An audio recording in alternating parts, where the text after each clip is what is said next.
Some people think that you have to be holy or you have to be a good person to be in a religious order, but I think it's the opposite.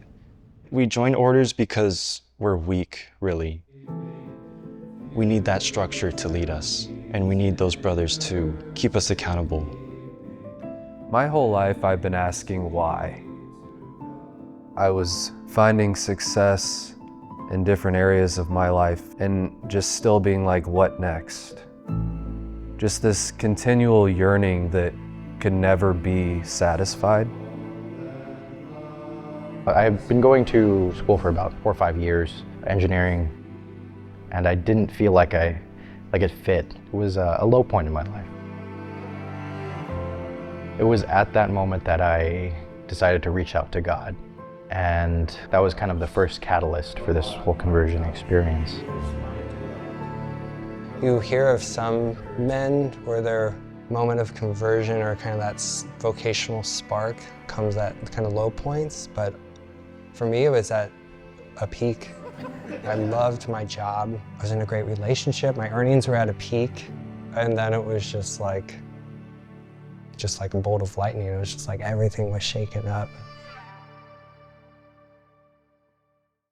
A 5-part series. So our first class will be on Monday. Postulancy comes from the word postulare, which means to ask questions. Right. We should be practiced on. You know, this is the first year these guys are living with the friars. You know, they're praying with us, they're working with us, they're doing ministry with us. They're on a prolonged accomptancy for a year. They're really asking that question to God, you know, is this for me? What you're really trying to determine is, do I want to live the religious life? You know, you really can't know what it is until you're actually in the middle of it. So that's postulancy. For us Capuchin Franciscans, the contemplative active part of our life You got socks, guys, for keep your feet warm? Here you go. Yep, you're welcome. Is different from other branches of the Franciscans or monks like the Benedictines. If we were just solely active, we would just be social workers. And if we were just contemplative, we would be monks. Neither of those are true. We're a blend of the both. And that's really what Christ did. Christ served the needs of the people. He went out there, he preached it, and he healed. But then he had to retreat. He had to go back to the source of all that was good and love, which is the Father. And in doing that, he had the energy to go back out and do it again. That ebb and flow gives us the way of life that we have today. That's what being a Capuchin is. It's hard to recall what my first impression was, but what I sensed from them was such a peace.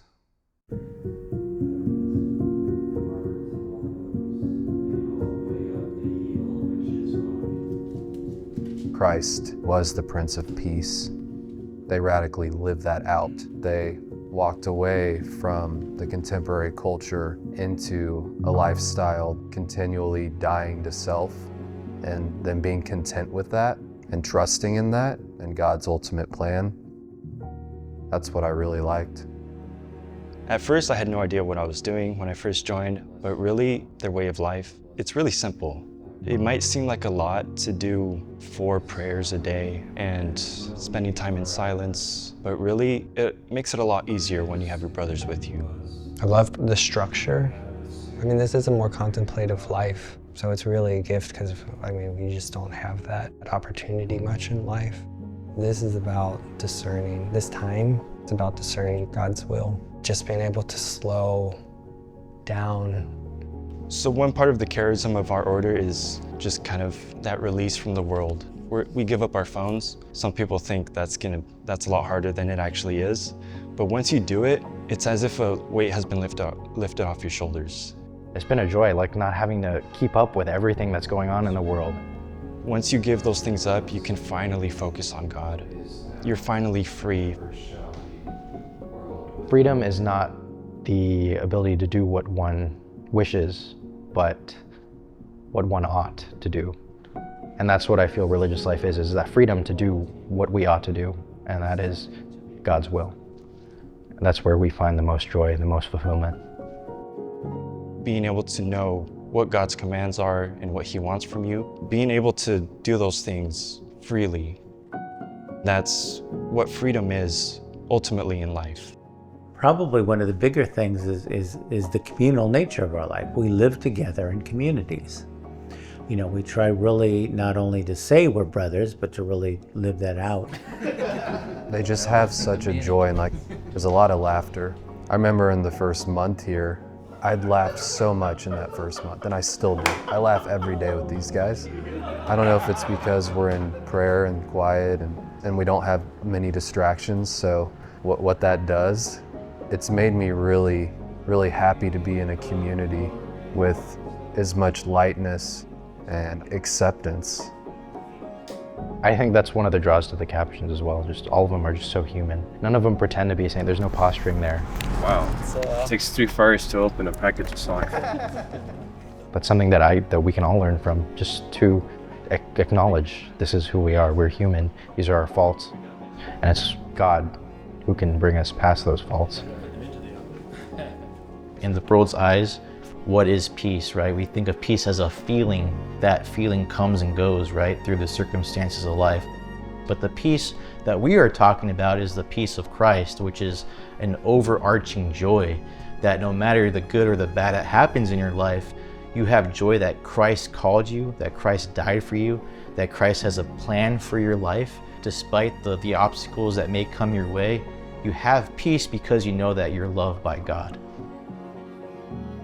I can see now, 3 months in, I can see that I'm flourishing.